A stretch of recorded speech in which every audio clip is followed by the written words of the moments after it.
नमस्कार, मेरा नाम ज्योति है। मैं कतारगांव सूरत में रहती हूँ। मेरी बहू लुटेरी दुल्हन आने की वजह से मैं पिछले 10 महीने से कतारगांव पुलिस स्टेशन में अर्जी कर रही हूँ, लेकिन सारी अर्जी मेरी फाइलें कर और सारे एविडेंस के साथ मैंने अर्जी की है। ऐसा नहीं है।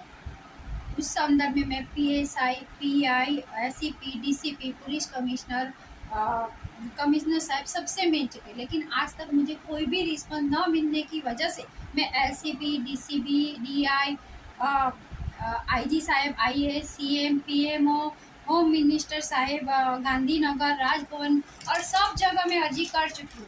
और पुलिस स्टेशन, कतारगांव पुलिस स्टेशन में मैंने एक एक लड़की के 2-2, 3-3 बार के फोटो, रिकॉर्डिंग और चैट और ऑनलाइन पेमेंट सब कुछ रखने के बावजूद भी हमारी अर्जी फाइल कर देते हैं। हम बार बार चाहते हैं कि उनके खिलाफ एफआईआर करो। इतने सारे एविडेंस के बाद आप एफआईआर क्यों नहीं कर रहे? लेकिन हमें उसका कोई रिस्पॉन्स आज तक मिला नहीं है।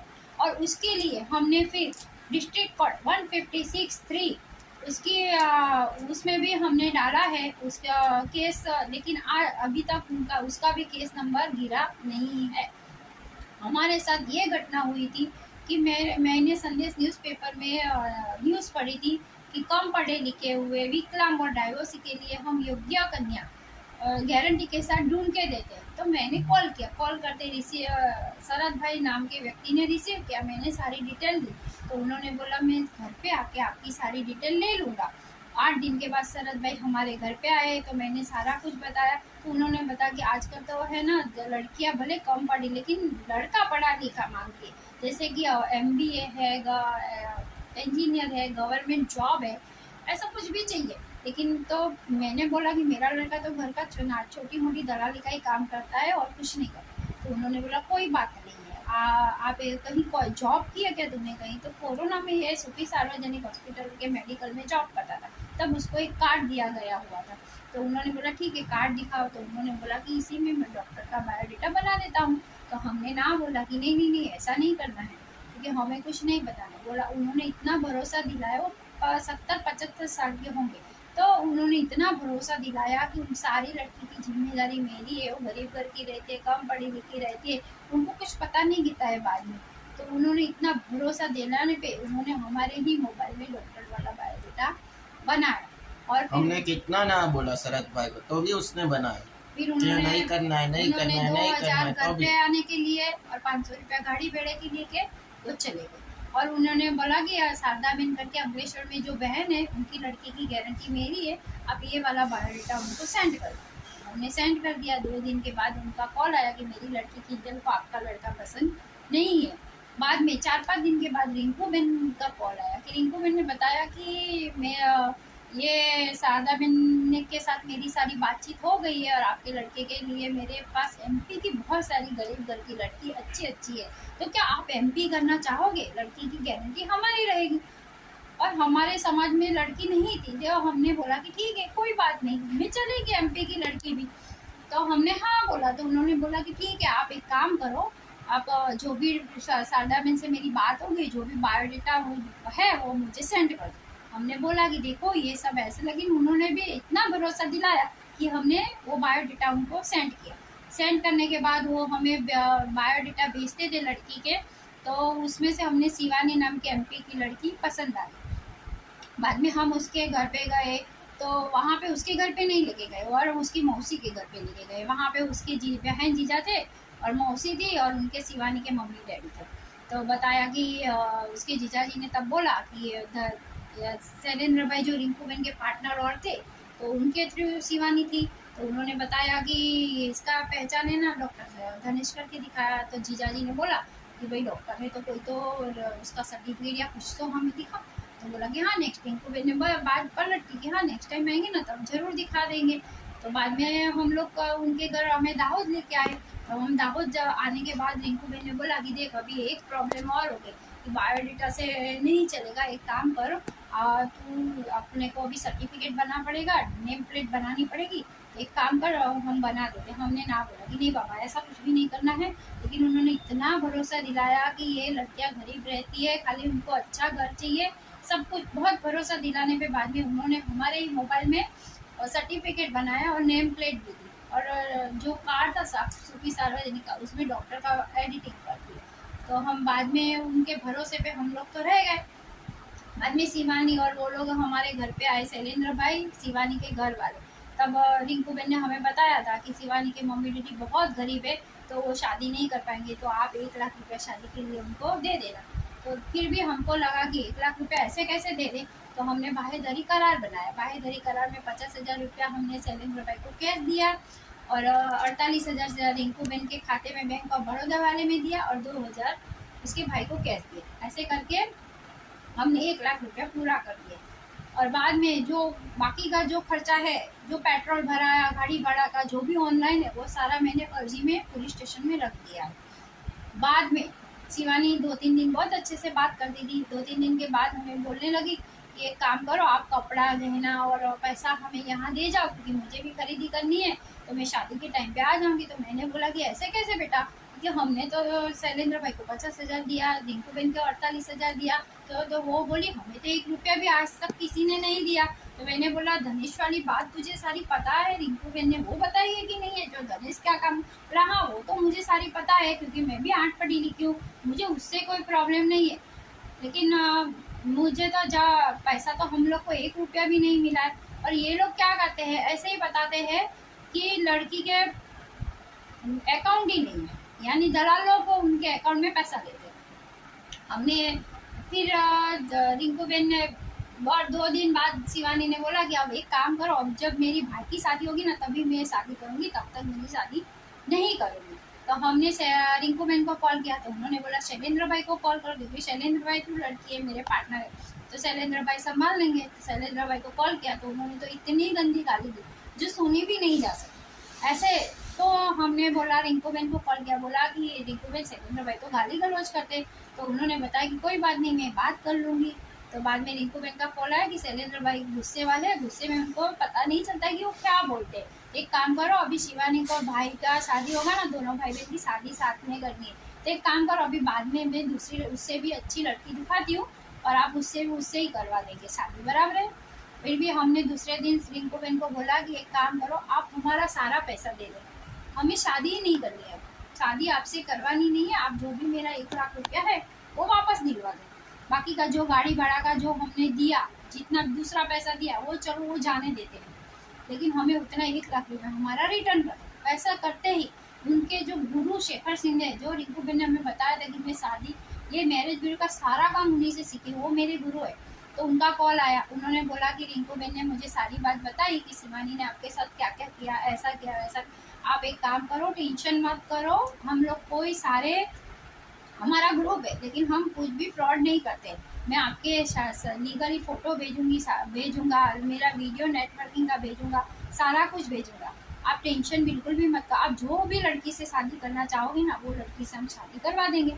बाद में उन्होंने भी 2-3 लड़की के भेजे बायोडेटा, फिर रिंकू बहन भेजती थी, और उनकी एक पार्टनर थी सपना गोस्वामी, वो भी भेजती थी।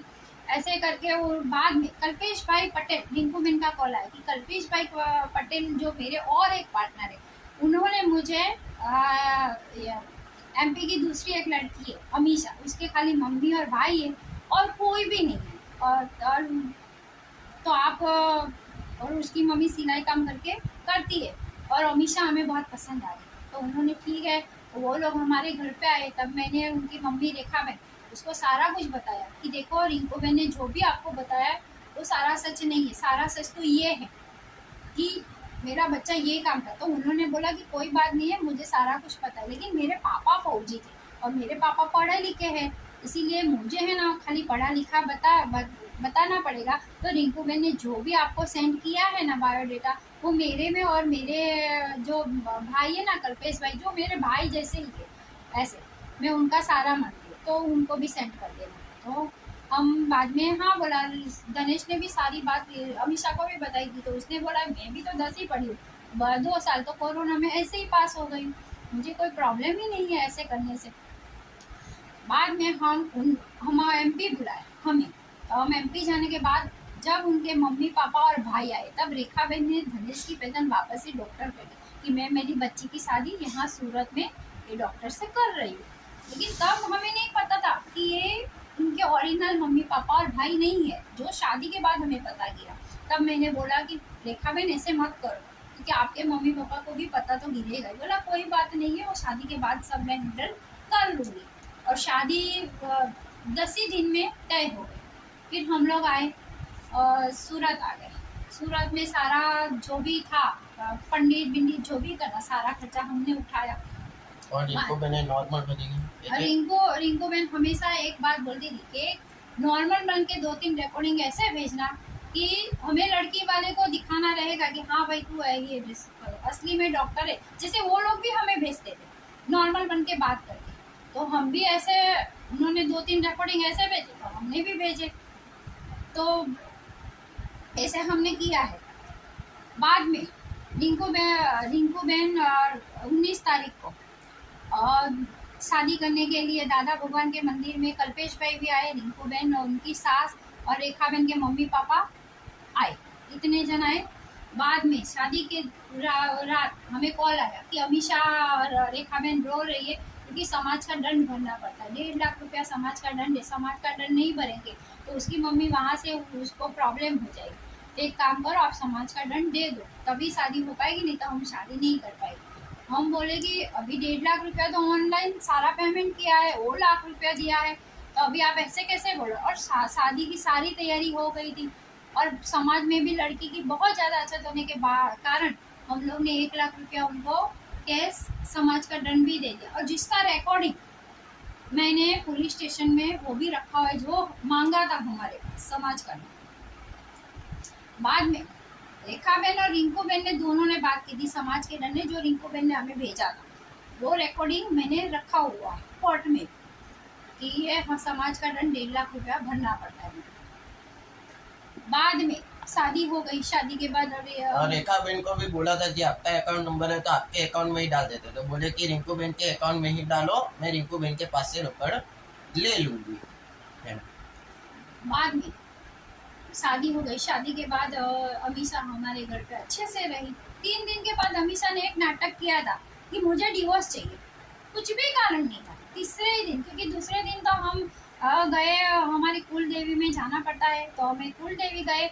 जैसे ही आई कुल देवी से तो बाद में बोली कि मुझे तो डिवोर्स चाहिए, मुझे नहीं रहना है। हमने बोला भाई तो अभी तो कुछ भी नहीं हुआ, हम तो कुल देवी से आए। बोला कि फिर बाद में बोली मैं मजाक कर रही हूँ, मुझे तो ऐसा मजाक करने की आदत है, मैं तो परीक्षा कर रही थी आप लोग क्या पढ़ते। हमने बोला ऐसी बेटा कभी परीक्षा मत करना, ऐसे क्यों कर रही। फिर बाद में अच्छे से रही। फिर मेरे भाई का फंक्शन था तो मैं बॉम्बे लेके गई उसको, वहाँ पे अच्छे से उसने डांस किया, वीडियो सब कुछ जो मैंने डाला है। बाद में जब हम रिटर्न आए तभी पहले से ही उसके मम्मी डैडी जो बताए हुए थे हमें और उसकी बहन वो कांतारेश्वर मंदिर में बैठे हुए थे। बोला कि वो मंदिर में सुबह से बैठे तो हम लेने गए, फिर हमारे घर एक रात रुके अच्छे से। शाम को जब अमीषा गाड़ी चला रही थी तो दोनों का एक्सीडेंट भी हो गया, गाड़ी तो पूरी टूट गई। अमीषा चला रही थी, अमीषा ने बोला कि मेरे से एक्सीलेटर ज़्यादा हो गया मम्मी, इसीलिए ये एक्सीडेंट हो गया। लेकिन लगा नहीं था अमीषा को। अमीषा को खाली गले में ऐसे जैसे दूर नाखून कैसे लगते उतना ही लगा था, लेकिन मेरे बच्चे को लग गया था, पूरा घुटन उसका खून हो गया था। लेकिन अमीषा को तो एक इतनी सी खाली यहाँ पे गले में 2 खरोच आई थी और कुछ भी नहीं हुआ था। बाद में वो लोग दूसरे भी, फिर भी इतना होने के बावजूद भी मैंने बोला कि अभी एक काम कर, 8 दिन के बाद जा बेटा, बात पग फेरे के लिए जा। लेकिन उसके नाना नानी और मासी नहीं माने। फिर वो लोग चले गए। हम लोग वहाँ यहाँ पे सहारा दरवाजा पे उनको बिठाने भी गए, MP जाने के लिए बस में गए वो लोग। वहाँ जाने के बाद अमीषा अच्छे 2-3 दिन अच्छे से बात करती थी। बाद में उसने समझाया था कि मेरे नाना नानी आएंगे ना तो तब मैं तुझे जैसे बताया है कि एक पेशेंट है कोरोना में एक्सपायर हो जाने के कारण मेरी डिलीवरी कैंसिल हो गई, तो ऐसे बता देना, क्योंकि मैं स्पीकर पे फ़ोन रखूँगी पर बाद में मेरे नाना नानी को सब समझा दूँगी। तो इसने इसी तरह से बात की कि मेरे ऐसा करके, तो बाद में उसने कॉल ही ब्लॉक कर दिया। जिसे कॉल उठाती भी नहीं, सब लोग ने हमारे कॉल ब्लॉक कर दिया। तो हमें समझ में नहीं आ रहा था कि ऐसा बोला, जो समझाया था वो बोला, बाद में कॉल ब्लॉक क्यों कर दिया। बाद में रिंकू बहन को कॉल किया तो रिंकू बहन ने बोला कि उसके नाना नानी को पता चलने के कारण एक काम करो, उसके मामा लिखा पढ़ी करके अमीषा को भेजना चाहते हैं। तो एक काम करो, आप आ जाओ, MP आ जाओ। तो हम लोग ने बोला कोई बात नहीं, और व्हाट्सएप चैट में वो रिंकू बहन ने सारा लिखा हुआ है। तो हम MP गए, तो मामा का घर उसका पता नहीं था, तो हम तो मंदिर में सुबह से कृष्ण भगवान घर के के सारे मंदिर, डॉक्यूमेंट ओरिजिनल लेवल के हाँ, घर के सारे ओरिजिनल डॉक्यूमेंट मंगाए थे, आधार कार्ड, पैन कार्ड मंगाया था, सारा कुछ मंगाया, सारा कुछ हम लेके गए थे, क्योंकि हमें तो पता नहीं था कि हमारे साथ क्या होने वाला है। हम तो सारा लेके गए। फिर उनका मामा का घर पता नहीं था, कृष्ण भगवान के मंदिर में हम तो सुबह 6 बजे से पहुंच गए थे, 10 बजे तक बैठे रहे। और रिंकू बहन ने बोला कि मेरे पार्टनर कल्पेश भाई और हम दोनों गाड़ी में आए, तो हम आपको लेके जा रहे हैं उसके मामा के घर। 10 बजे कॉल करके बोला कि एक काम करो, अमीषा के घर ही आ जाओ, क्योंकि आपको तो अमीषा के घर पे ही आया है, आ जाओ। हम तो अमीषा के जब घर पे गए, तो घर पे पहले से ही सारा बंदोबस्त करके रुका हुआ था, पुलिस वाले, वकील, सब कुछ, नेता सब कुछ। वो लोग इतने चलते, सब लोग ऐसे जैसे कि हम जैसे ही घर में पैर रखे, जैसे हमें दबोचने लगे सारे लोग ने। ए तूने डॉक्टर बन के शादी की, मेरी बच्ची की जिंदगी बर्बाद कर दी, एक काम कर, लिखा पढ़ी कर, डाइवोर्स कर, ये इतना पैसा दे दे। हम लोग ने बोला भाई जब सारा सब कुछ पता था तो आप लोग ऐसे क्यों करे। बोला ऐसा, इसको 2-3 थप्पड़ भी मारे, और इसका चश्मा भी तो फेंक दिया, लेकिन चश्मा टूटा नहीं, फेंक दिया। तो मुझे डर लगा। फिर बाद में वो लोग ने बोला अभी तो आप लोग को ऐसा नहीं करोगे तो पुलिस में लेके जाएंगे। हमने बोला कोई बात नहीं है, पुलिस में लेके जाओ, पुलिस में भी हम बताएंगे। तो पुलिस भी 100 नंबर वाली नहीं बुलाई, जो नॉर्मल पुलिस जो आई थी उसी के बाइक पे हमको महिला पुलिस स्टेशन में लेके गए। महिला पुलिस स्टेशन में जाने के बाद 50,000 से स्टार्ट किया कि 50,000 अभी का अभी दे दो।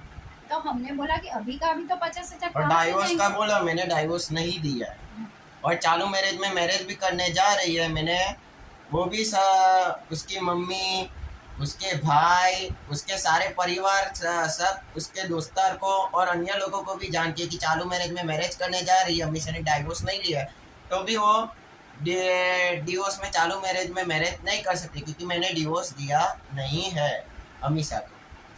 तो हमें हर 5-5 मिनट में 5 मिनट में बोला 50,000 से चालू किया, हाथ पैर जोड़ते 50,000 55, हर 5 मिनट में पैसा बढ़ाते गए। बोले यहाँ MP की सिस्टम ही है, अगर आप तुरंत पैसा नहीं दोगे तो हर 5 मिनट में पैसा बढ़ता जाएगा। हम लोग ने बहुत हाथ पैर जोड़े, तब जाके 1,20,000 वो लोग ने समझौता पेपर बनाया। 1,20,000 पे हम लोग को बिना, फिर उनकी वकील जो अभिलाषा सोनी थी, उन्होंने जो भी पेपर बनाए थे उस पर हमें जबरदस्ती साइन करवाया गया, जिसका रिकॉर्डिंग भी मैंने पुलिस स्टेशन में रखा हुआ है कि हाँ हमें जबरदस्ती साइन करा हुआ है। हमने कोई मर्जी से साइन नहीं की, पेपर पे हाथ रख के आशा बिन दौड़वे ने हमें जबरदस्ती साइन करवाया, और हमारे सामने 20,000 रुपया रिंकू बहन ने टेबल नीचे से दिए थे, बाद में जाके साइन करवाया था। क्यों? और वो भी 20,000 दिए टेबल नीचे से, उसका चैट भी मैंने पुलिस स्टेशन में रखा हुआ है। रिंकू बहन ने कबूल किया है कि हाँ मैंने 20, लेकिन हमें ऐसे बताया गया कि आपकी FRI नहीं हो इसलिए 20,000 दिया। क्यों FRI ऐसे क्यों झूठ बोलते हैं? हमें जबरदस्ती सारे कौन से डॉक्यूमेंट पे साइन कराइए। मुझे कितना डिवोर्स का फोर्स किया तो भी मैंने डिवोर्स नहीं दिया। मैं बोला अमीषा को डिवोर्स नहीं दूंगा, मैं तो मेरे साथ में ही रखूंगा, प्लस कि मैं डिवोर्स नहीं देने वाला हूँ, अमीषा को आना है तो आ जाए रहने के लिए। और उसका मम्मी भाई हम लोग तो सब साथ में ही रहने वाले थे, ठीक है। फिर रिंकू बहन, कल्पेश भाई, शेखर शिंदे, जो भी है, सारे के सारे झूठ पुलिस में सारा निवेदन, सारा का सारा झूठ लिखाया है, जो मेरे पास सारा प्रूफ है। लेकिन फिर भी पुलिस झूठ हमारे पे, हमारी कोई भी बात सुन नहीं रही है, क्योंकि वो लोग, हमने RTI निकाली, RTI में हमने देखा ये तो सारा का सारा निवेदन ही झूठ लिखा रहा है, कुछ भी सच नहीं है उसमें। बाद में अमीषा ने हमारे पे झूठी FRI की, वहाँ से पुलिस स्टेशन से झूठी FRI की है, और लिखा है उसमें कि मुझे मारा पीटा, मुझे बेचने लेके गए, मुझे ये किया, मुझे वो किया मैंने। और उसने हमारे दहेज का वो केस लगाया है कि मैंने दहेज दिया, जबकि मेरे पास रिकॉर्डिंग है। कल्पेश मैंने खुद कहा कि उसके पास तो 500 रुपया भी नहीं मिले, तो उसने दहेज कहाँ से दिया? जबकि रिकॉर्डिंग में कल्पेश भाई ने खुद समाज का दंड मांगा हुआ है रेखा बहन ने, तो हमें कहाँ से क्यों पुलिस हमारी इस बात नहीं सुन रही है? इतना सब होने के बावजूद भी हम लोग आज बहुत परेशानी से जूझ रहे हैं, हमारी बात पे यकीन ही नहीं कर। एफआरआई क्रॉसिंग डाली है मैंने, क्योंकि झूठी एफआरआई की है इसीलिए मैंने क्रॉसिंग डाली है, वो भी एमपी में। इंदौर में मैंने झूठी एफआरआई क्रॉसिंग में डाली हुई है। क्यों? क्योंकि हम गलत नहीं है, इसीलिए मैंने वो भी डाली। क्यों नहीं आई वो? अगर सच्ची थी, मेरे बच्चे को टॉर्चर कर दिया, मेरा बच्चा ने सुसाइड करने की कोशिश की, तब डॉक्टर ने बोला स्वीमेर में कि ये सुबह निकालेगा तो ही। मेंटली इतना हेरेसमेंट करते थे सारे एनजीओ वाले, सारे ये दलाल लोग, सारे पुलिस वाले, सब लोग ने प्रेस में डाल देंगे, ये करेंगे वो करेंगे, 7 साल की जेल करा देंगे, तू इतना पैसा दे ला। वहाँ पे हमको धमकी दी जा रही है पुलिस स्टेशन में कि अगर तू ऐसे ही आया और अमीषा को लेने आया तो तेरा मर्डर हो जाएगा। इधर तो सरपंच सही चलती इतना सबको। और मैंने ये रिकॉर्डिंग में भी बोला हुआ है रिंकू बहन को कि आप लोग तो वहाँ पे ऐसा डरा रहे थे हमें, तो हम कैसे वहाँ जाएंगे? जबकि शादी से पहले अमीषा को मैंने बोला भी था कि तेरा भाई तेरी मम्मी को साथ में ही रखूंगा, मेरे साथ ही रखूंगा मैं, तो भी उसने मेरे साथ धोखाधड़ी की इतनी, जबकि मैं तो साथ रखने के लिए भी तैयार था। और मैंने वहाँ पे डिवोर्स का कितना भी फोर्स किया, मैंने डिवोर्स नहीं दिया है। मैंने फैमिली कोर्ट में भी केस डाला है सेक्शन 9 का लाने के लिए। हमने पुलिस में भी बोला कि और एक भी बार फैमिली कोर्ट में हाजिर भी नहीं हुई है। प्लस पुलिस में और चालू मैरिज में मैरिज करने जा रहे थे, वो उसकी जान मुझे, तो मैंने उसके दोस्तार को, उसकी फैमिली मेंबर को और अन्य लोगों को, आजू बाजू में जितने भी है उनको सभी को मैंने जान की कि अमी से चालू मैरिज में मैरिज करने जा रही है, ये मैरिज को रोका जाए, क्योंकि ये गलत बात है और ये गुनाह करने जा रही है। इसके लिए मैंने रोकने की बहुत कोशिश की है। ऐसा नहीं कि मैंने नहीं की कि वो गुनाह ना करे, कि इतना तो गुनाह कर चुकी है और कितना गुनाह करेगी। ऐसे कर करके वो लोग ने हमारे साथ, मेरे दागीना, मेरा सारा ऑनलाइन पेमेंट कैश करके, मेरा पूरा 12 लाख का वो करने के बावजूद भी पुलिस हमारा सपोर्ट नहीं कर रही है। पुलिस क्यों नहीं कर रही है हमें नहीं पता, लेकिन पुलिस हमारी कोई भी बात नहीं सुन रही है। क्यों? वो लोग भी एफआईआर करो, इतनी सारे एविडेंस। और कतारगाम पुलिस स्टेशन ने तो जो रिंकू बहन और उसके हस्बैंड आए थे तो उसको चाय पानी नाश्ता सब कुछ करवाया हमारे सामने।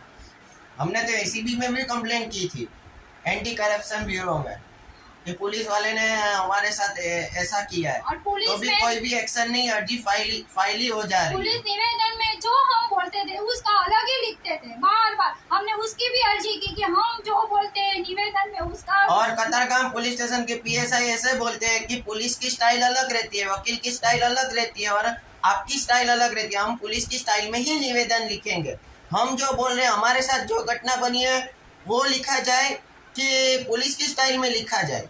ऐसा पुलिस वाले बोलते कि हम तो हमारी स्टाइल में लिखेंगे निवेदन। हम क्या करें?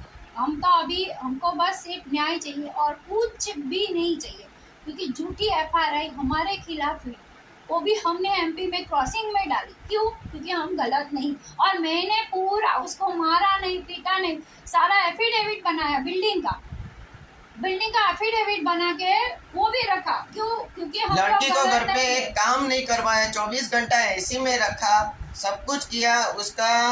उसको इतना तक बोला था कि वैसू में तुझे डांस क्लास खोल के दे देंगे, सब कुछ करेंगे, तुझे डांस आता है तो सब कुछ, तेरी मम्मी को इधर सिलाई का काम करना है सारा, हमको पैसा भी नहीं चाहिए, जो भी है मम्मी को देना, तेरे भाई का भी इधर जो करना रहेगा उसको सेट करके दे देंगे, तो भी हमारे साथ धोखाधड़ी की है। और ये लोग इतनी गलत तरीके से लड़के को फंसाते हैं कि अभी बोलते हैं, बाद में बोलते थे अब तेरा घर दे दे, क्योंकि तूने गलत किया ना, अब तूने ऐसे करके शादी की, मेरी बच्ची की जिंदगी बर्बाद की, तो तू इतना लाख दे दे, नहीं तो तू फिर घर दे दे। हम कहाँ से देंगे? इसीलिए घर के सारे डॉक्यूमेंट मंगाए थे, लेकिन क्या वो हमें जेरोक्स हम लेके गए थे, वो जेरोक्स भी वो लोग ने रख लिए, लेकिन हमें एक भी वापस डॉक्यूमेंट मिला नहीं है। वो क्या उनको पता सारा। उस वजह से मेरा तो पिछले 10 महीने से मेरा हम लोग कुछ कमाई नहीं की, उसी वजह से मेरा घर भी चला गया।